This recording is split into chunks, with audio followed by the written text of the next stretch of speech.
ಈ ದಿನದ ರೆಸಿಪಿ ಬಂದು ಚಾಪೀಸ್. ಅದು ಸಾಮಾನ್ಯವಾದ ಚಾಪೀಸ್ ಅಲ್ಲ, ಮೂಲಂಗಿ ಚಾಪೀಸ್. ಅದಕ್ಕೆ ಮಾಡೋಕ್ಕೆ ಬೇಕಾಗಿರ್ತಕ್ಕಂಥದ್ದು ಮೂಲಂಗಿ, ಈರುಳ್ಳಿ, ಟೊಮೊಟೊ ಹಣ್ಣು, ಒಣಮೆಣಸಿನಕಾಯಿ, ಹಸಿಮೆಣಸಿನಕಾಯಿ, ಸ್ವಲ್ಪ ಕಾಯಿ, ಒಂದು ಚಿಟಿಕೆಯಷ್ಟು ಅರಿಶಿಣ, ಕೊತ್ತಂಬರಿ ಸೊಪ್ಪು, ಬೆಳ್ಳುಳ್ಳಿ, ಶುಂಠಿ, ಮೆಣಸು, ಚಕ್ಕೆ, ಲವಂಗ. ಇಷ್ಟು ಬೇಕಾಗಿರ್ತಕ್ಕಂಥದ್ದು. ಒಂದು ಬಾಣಲಿಗೆ ಎಣ್ಣೆ ಹಾಕಿ ಅದು ಸ್ವಲ್ಪ ಕಾದ ನಂತರ ಮಸಾಲ ಪದಾರ್ಥಗಳಾದ ಬೆಳ್ಳುಳ್ಳಿ, ಚಕ್ಕೆ, ಲವಂಗ, ಶುಂಠಿ, ಮೆಣಸು, ಈರುಳ್ಳಿ ಇಷ್ಟೆಲ್ಲ ಹಾಕಿ ಆ ನಂತರ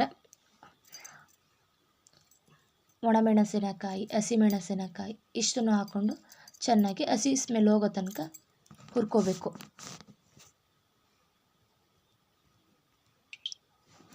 ಹುರಿದಾದ ನಂತರ ತುರಿದಿಟ್ಟಿರ್ತಕ್ಕಂಥ ಕಾಯಿನ ಹಾಕೋಬೇಕು. ಅದನ್ನು ಹಾಕ್ಕೊಂಡು ಸ್ವಲ್ಪ ಬಾಡಿಸ್ಕೋಬೇಕು ಕೊತ್ತಂಬರಿ ಸೊಪ್ಪು ಜೊತೆಯಲ್ಲಿ ಹಾಕ್ಕೊಂಡು. ನಂತರ ಬಂದು ಟೊಮೊಟೊ ಹಣ್ಣು,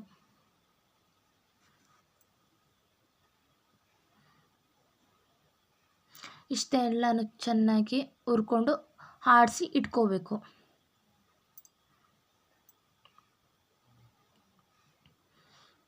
ಈಗ ಒಂದು ಪಾತ್ರೆಗೆ ಕಾಯಲಿಕ್ಕೆ ಎಣ್ಣೆ ಬಿಡಬೇಕು. ಕಾದಿರೋ ಎಣ್ಣೆಗೆ ಒಂದು ತುಂಡಷ್ಟು ಈರುಳ್ಳಿ, ಹಚ್ಚಿರ್ತಕ್ಕಂಥ ಈರುಳ್ಳಿನ ಹಾಕ್ಕೋಬೇಕು.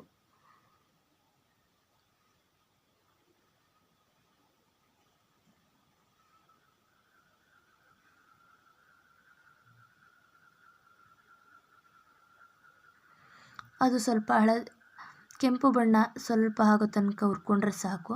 ಆ ನಂತರ ಬಂದು ನಾವು ಚಿಕ್ಕದಾಗಿ ಹಚ್ಚಿರ್ತಕ್ಕಂಥ ಮೂಲಂಗಿನ ಹಾಕ್ಕೋಬೇಕು. ನೋಡಿ ನಾನು ಯಾವ ಶೇಪಲ್ಲಿ ಹಚ್ಕೊಂಡಿದ್ದೀನಿ ಅಂತ. ಈ ಶೇಪಲ್ಲಿ ಹಚ್ಕೊಂಡ್ರೆ ತುಂಬ ಚೆನ್ನಾಗಾಗುತ್ತೆ, ಬೇಯಲಿಕ್ಕೂ ಸುಲಭ ಆಗುತ್ತೆ.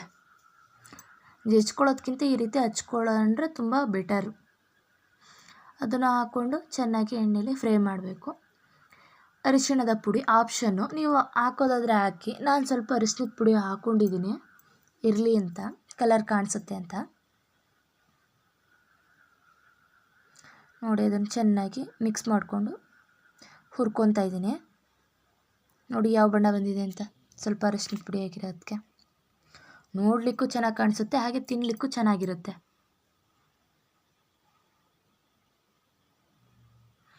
ಆಡಿಸಿಟ್ಟಿರ್ತಕ್ಕಂಥ ಮಸಾಲೆನ ನಾನು ಹಾಕ್ಕೊತಾ ಇದ್ದೀನಿ.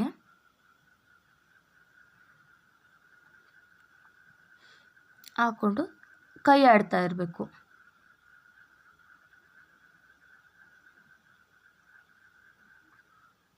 ನೋಡ್ತಿದ್ದೀರಲ್ವಾ, ಕೈ ಆಡ್ತಾ ಇದ್ದೀನಿ. ಅದು ಕೂಡ ಸ್ವಲ್ಪ ಸ್ವಲ್ಪ ಮಳ್ತಿದೆ. ಆನಂತರ ನಮಗೆ ಎಷ್ಟು ಬೇಕೋ ಅಷ್ಟು ನೀರನ್ನ ಸಮ ಪ್ರಮಾಣದಲ್ಲಿ ಹಾಕೋಬೇಕು.